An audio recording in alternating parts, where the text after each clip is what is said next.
ভবিষ্যে গণতান্ত্রিকভাবে শাসন ব্যবস্থার জন্য নির্বাচনের কি কোনো বিকল্প আছে? সেই নির্বাচনের কথা বলে আমরা খুব উৎসাহ।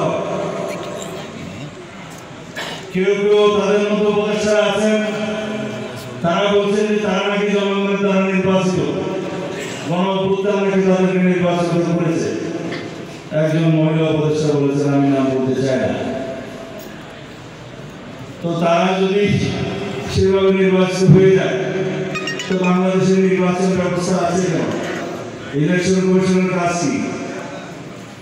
আমরা যারা ভোটার লিস্টে অন্তর্ভুক্ত হতে চাই, ভোট ব্যাংক করতে চাই, ভোটাধিকার প্রয়োগ করতে চাই, যার জন্য দীর্ঘ 17 বছর সংগ্রাম রক্ত দিলাম, তাহলে এগুলোর কোনো দরকার নাই।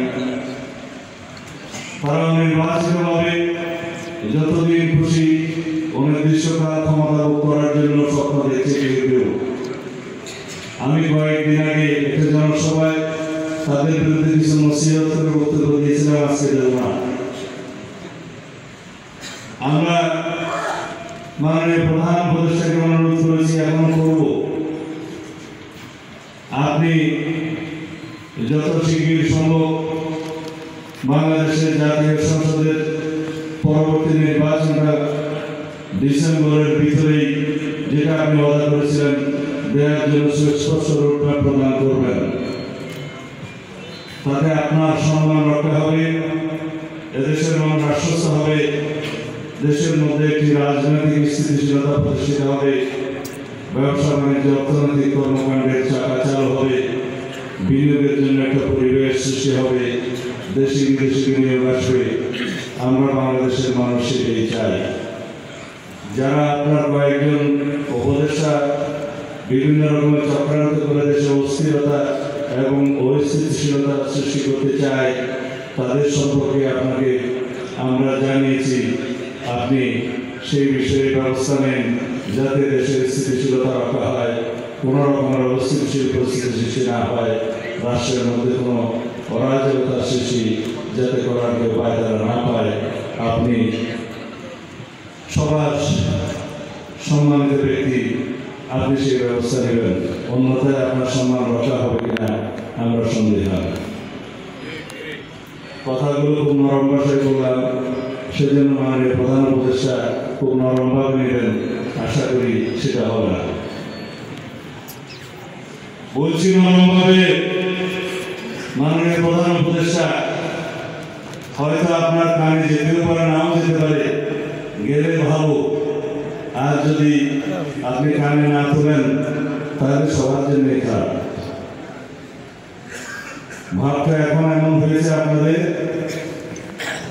সমস্ত উপদেষ্টারা, মাননীয় উপদেষ্টারা মনে করছেন বাংলাদেশটা পুরোটাই বোধহয় তাদের কথায় উঠবে এবং বসবে।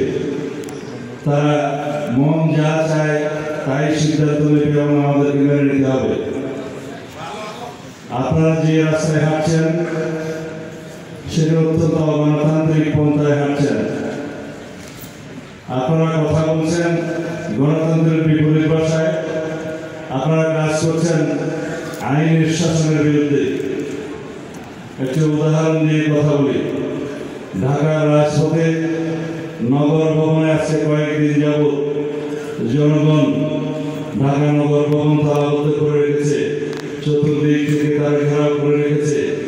আলটিমেটাম দিয়েছে স্থানীয় সরকার উপদেষ্টাকে যে আদালতের রায়ে যিনি মেয়র ঘোষিত হয়েছেন, জনাব ইঞ্জিনিয়ার ইশরাক, ইলেকশন কমিশন যার নামে গেজেট প্রকাশ করেছে আদালতের রায় মেনে, তাকে আপনারা শপথ গ্রহণ করাবেন না, বিভিন্ন রকমের কলা কৌশল করছেন। তাই কি আইনের শাসন হলো? আইন আদালতের শাসন হলো? আমরা কিসের শাসনের জন্য অপেক্ষা করছি? আইনের শাসনের জন্য।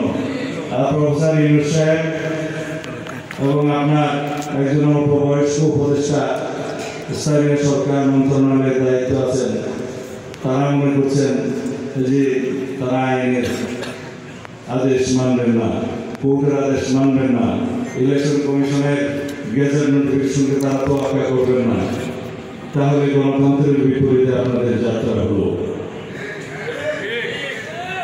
আমরা সবসময় আপনাদের সহযোগিতা করেছি, এই সরকারকে সহযোগিতা করার জন্য আমরা প্রতিশ্রুতিবদ্ধ, কিন্তু তার মানে এই না যে আমরা দাসত্ব দিয়েছি আপনাকে যা করবেন তাই সমর্থন করার জন্য। আমি আহ্বান করছি অতি অল্প সময়ের মধ্যে পারলে আজকে কালকের মধ্যে ঢাকা দক্ষিণ সিটি কর্পোরেশনের মেয়র হিসেবে আদালত ঘোষিত জনাব ইঞ্জিনিয়ার ইশরাক হোসেনকে শপথ গ্রহণ করানোর ব্যবস্থা করুন। অন্যথায় ঢাকার এই আন্দোলনকে কেন্দ্র করে হয়তো আরো বৃহত্তর আন্দোলন করতে হতে পারে। যাই হোক, আজকে এই সদস্য সংগ্রহ অভিযানে